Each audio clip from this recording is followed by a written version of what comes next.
Assalamualaikum warahmatullahi wabarakatuh. Kami dari kelompok yang beranggotakan saya Eka Rista Fitri dengan NIM 40323140 dan teman saya Eva Aulia Lutfiani dengan NIM 40323139. Saya Nur Adinda Eliana Agustin dengan NIM 40323156.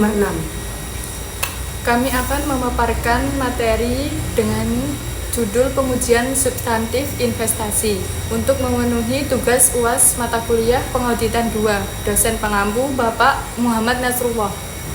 Sangat menantang. Baik, saya akan menjelaskan apa itu investasi. Investasi adalah kegiatan penempatan dana pada satu atau lebih dari satu jenis aset selama periode tertentu dengan tujuan mendapatkan penghasilan atau peningkatan nilai. Investasi ada dua, yang pertama ada investasi jangka panjang atau long term investment. Apa itu investasi jangka panjang? Investasi untuk tujuan jangka panjang atau dividen pengendalian perusahaan lain. Yang kedua ada investasi jangka pendek, temporary investment. Investasi jangka pendek adalah investasi pada saham atau obligasi. Tujuannya untuk pemanfaatan dana menganggur pendapatan capital gain. Selanjutnya ada siklus investasi. Siklus investasi ada dua. Yang pertama ada siklus pendapatan. Siklus yang terkait dengan pendapatan dari investasi yang dilakukan. Yang kedua ada siklus pengeluaran. Siklus yang terkait dengan pengeluaran uang untuk membeli surat berharga. Selanjutnya ada PABU, prinsip akuntansi berlaku umum. PABU penyajian investasi di neraca. Yang pertama ada investasi harus disajikan terpisah dengan tujuan investasinya. Yang kedua ada investasi jangka pendek disajikan berdasarkan yang pertama ada pada cost-nya dengan mencantumkan harga pasar dalam tanda kurung. Yang kedua ada lawyer cost or market, nilai lebih tinggi dicantumkan dalam kurung. Yang ketiga investasi jangka panjang disajikan pada cost-nya, harga pasar tidak harus disajikan. Yang keempat harus ada pengungkapan jika investasi jangka pendek digandakan sebagai jaminan penarikan uang. Yang kelima ada investasi pada perusahaan afiliasi dan mengkonsolidated subsidiary companies, harus disajikan terpisah dari investasi lain dan dijelaskan hubungan antar perusahaan-perusahaan tersebut.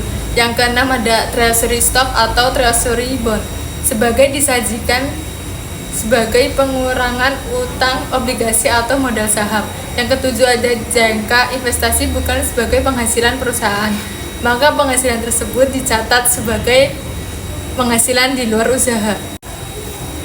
Selanjutnya yang kedelapan, jika penghasilan bunga dan dividen jumlahnya material, maka disajikan terpisah dalam laporan laba rugi.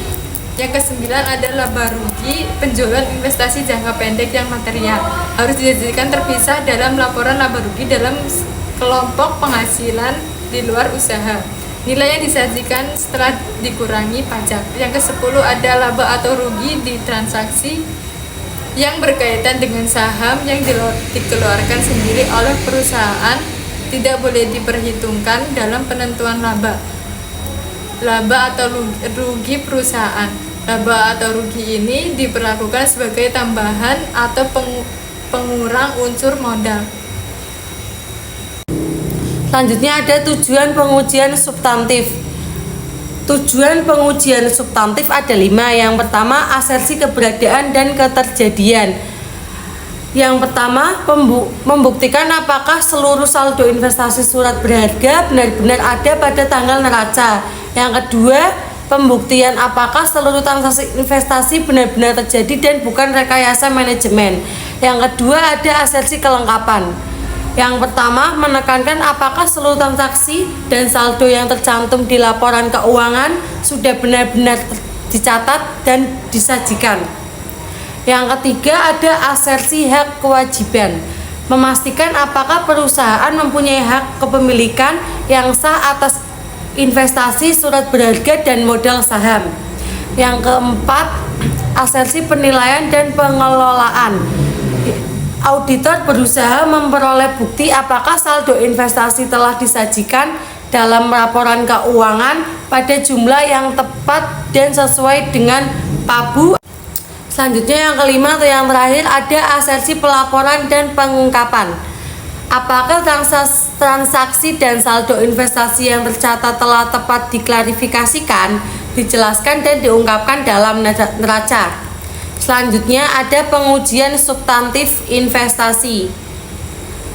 Di prosedur audit awal ada unsur audit investasi di neraca ke buku besar, lalu dihitung kembali saldo investasi di buku besar, lalu usut saldo investasi ke kertas kerja tahun lalu, setelahnya direview terhadap mutasi luar biasa baik jumlah maupun sumber. Selanjutnya ada usus posting ke jumlah bersangkutan, lalu dilakukan rekonsiliasi buku pembantu investasi dengan kontrol investasi dalam buku besar. Selanjutnya ada prosedur analitis perhitungan rasio. Yang pertama ada rasio investasi sementara dengan aktiva lancar dengan rumus investasi sementara dibagi total aktiva lancar. Yang kedua ada rasio investasi jangka panjang dengan aktiva lancar dengan rumus investasi jangka panjang dibagi total aktiva lancar.